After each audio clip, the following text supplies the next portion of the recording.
As a child, Alan Turing used to bury his broken toys, in the hope that they'd miraculously be mended.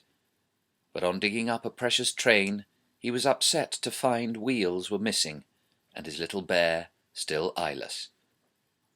In 1922, when Alan was 10, he was given a book, Natural Wonders Every Child Should Know, which, he told his mother, opened his eyes to science. For in it he read, "We are made of living bricks. The human body is a living apothecary shop, where, due to recently discovered hormones, the different parts of the body are able to signal to one another with chemical messages." The body, this book by Edwin Tenney Brewster told Alan, was a machine, more complicated than any machine ever made with hands, but still, after all, a machine. The book sowed a seed. When Alan grew older, he was intimately drawn to another boy called Christopher Morcom. Alan and Chris would sit next to each other in class, and both were passionate mathematicians.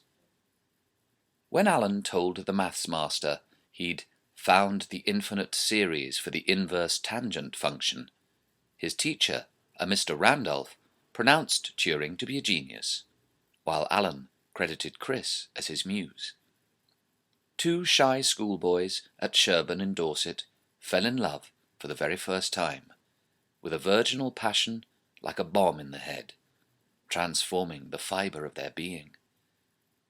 Alan confessed he worshipped the ground Chris trod on, and that Chris made everyone else seem so ordinary. The pair plotted comets' paths, then made love in libraries, fired up adolescence, snatching electric moments. Chris engendered feelings in Alan he'd not had before.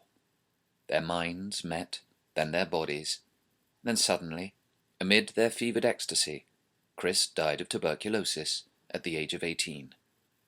Alan thought he'd died too.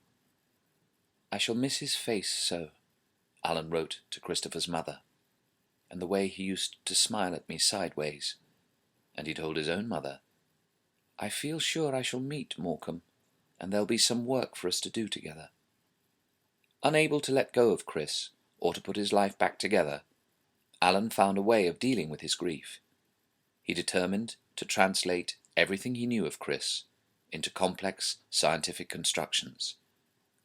By his setting down Chris Morcom's likes and dislikes, mapping his character with mathematical precision, and by his customizing a series of algorithmic quanta, why couldn't this reunite him with his idol Chris?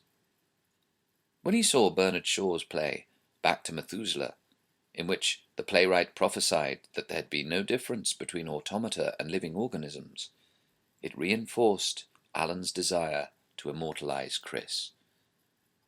The death of Turing's first love would lead to an obsession with consciousness, and then with the question as to whether an ideal machine could have a soul. Devising ways of resurrecting Chris became a passion. Chris's mother would write in her diary, after a visit from Turing's mother, that Alan now believed that Chris was still working with him and helping him. Alan meant he was trying to encode his lover. On visiting Chris's home, the Clock House in Bromsgrove, he'd sleep in Chris's old sleeping bag. Convinced Chris was with him in it, he'd then wonder if the atoms of his friend's brain could be excited by a non-material spirit, like a wireless set resonating to a signal from an unseen world. And could he recreate a brain that was Chris? He'd say, "Matter is meaningless in the absence of spirit." By building a mathematical periscope to try and peer into Chris's absence, his incorporeality, he believed he could create an artificial intelligence, and thus recreate Chris as an electric effigy. Alan was destroyed. His great love was gone, leaving a huge hole in his mind. But he nursed the thought of some special way to contrive the consciousness of his friend, and he was convinced he was able to achieve this, not by visiting spiritual charlatans for them to fabricate Chris's life in the afterlife, but by using his and Chris's chosen medium. Should Alan Turing fail, life wouldn't be worth living, and on seeing Snow White and the Seven Dwarfs, Alan would sometimes ponder on Disney's Wicked Witch, lowering an apple into a cauldron of poison. "Dip the apple in the brew," Alan would sing. "Let the sleeping death seep through." And in moments of crisis, he'd fall back on this rhyme, as if casting some dark spell upon himself. Alan went to Cambridge alone, but determined to pursue the heroic science of mathematics, which he believed could reduce chaos to order, and he fielded his idea of an electric brain, something that could solve any problem that was statable, and which, through on and off impulses in its circuits, could depict anything present in the human nervous system, enabling him to render human consciousness computable.